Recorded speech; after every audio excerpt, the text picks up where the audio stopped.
Henry Creel was born in 1947 into an ordinary American family of Victor and Virginia Creel, and he had a sister named Elise. He didn't fit in with his peers. His father described him as a sensitive boy. According to Henry, his teachers and doctors said he was broken. In 1953, in his lair, which he had built near the cliffs, he found a scientist who had an unknown stone. After killing the scientist, he took the stone and became a vessel of the Mind Flayer. The Mind Flayer ordered Henry to find him. He was teleported to Dimension X and became a puppet. The scientist tried to warn Henry to resist the Mind Flayer, or it would consume all. But Henry killed him with his newfound powers. This memory would subsequently be blocked by the Mind Flayer to keep Henry from discovering the truth. In 1957, the family moved to Hawkins, Indiana. Henry discovered black widow spiders in the attic and became fascinated with them. He realized he could enter the minds of animals or even kill them with his psychic abilities. As Henry practiced using his powers more and more, he gave his family terrifying visions and nightmares. His father was convinced the house was haunted, but his mother discovered it was Henry's doing. These events attract the attention of Dr. Brenner, who sees potential in Henry for his experiments. In 1959, after speaking with Martin Brenner, his mother decided to give him up for experimentation. After telepathically reading his mother's mind and learning of her intentions, he killed Virginia and Elise and framed his father, Victor, who ended up in Penhurst Psychiatric Hospital while Henry fell into a coma. Dr. Brenner takes Henry under his wing, trying to understand and control his powers. He implants a chip in Henry that suppresses his abilities and makes him his first test subject, 1. In time, Henry became one of several orderlies who assisted Brenner in attending to the lab. Brenner deeply distrusted Henry, however, and would occasionally order to the other orderlies to torture him to keep him intimidated. Hoping to recreate Henry's powers in other individuals, Brenner commenced a series of new experiments and programs. Brenner gave volunteer test subjects experimental drugs and transfusion of Henry's unique blood. Some of these volunteers, such as Terry Ives, were pregnant when they underwent the experiments.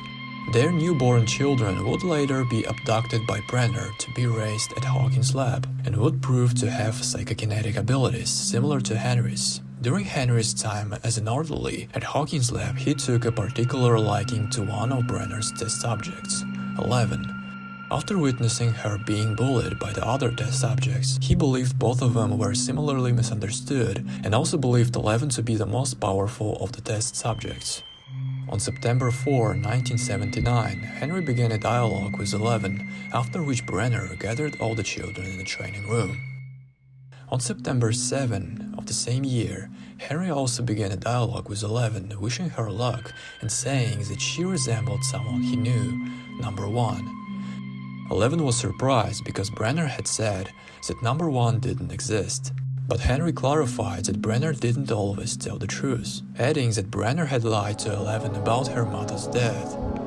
Henry also advised 11 to use negative emotion in the upcoming battle. Brenner realized that Henry had helped 11 by giving her advice and decided to punish him by ordering other orderlies to torture him and beat him with the stun gun.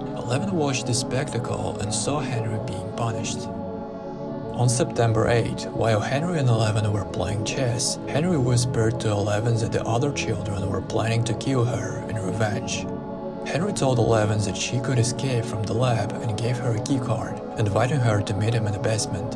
In the basement, Henry showed 11 the way through a pipe and sought her to help remove the chip that suppresses his abilities, which she did. Soon Henry began a massacre in the lab, killing all the guards and children. 11 accidentally saw Henry killing number 2. Henry, realizing that 11 had witnessed such a horrific sight, explained everything to her and told her about his origins. After finishing his story, Henry asked 11 to join his plan and help him destroy humanity, which 11 of course refused. After her refusal, she used her superpowers to throw Henry into the wall, and Henry, realizing that she was not on his side, became angry and began a duel with her. At first, Henry almost killed 11, but 11 overpowered him with the power of bright memories. She somehow opened the gate, through which Henry was transported. After 11 sent Henry through the gate, he was jettisoned a strange interdimensional space beyond the human world. The mutilation inflicted by the lightning strikes marked the beginning of a bodily transformation. From this point on, Henry slowly morphed into a form no longer recognizable as human. When Henry would later re-emerge, he would be initially known as a monster nicknamed Vecna.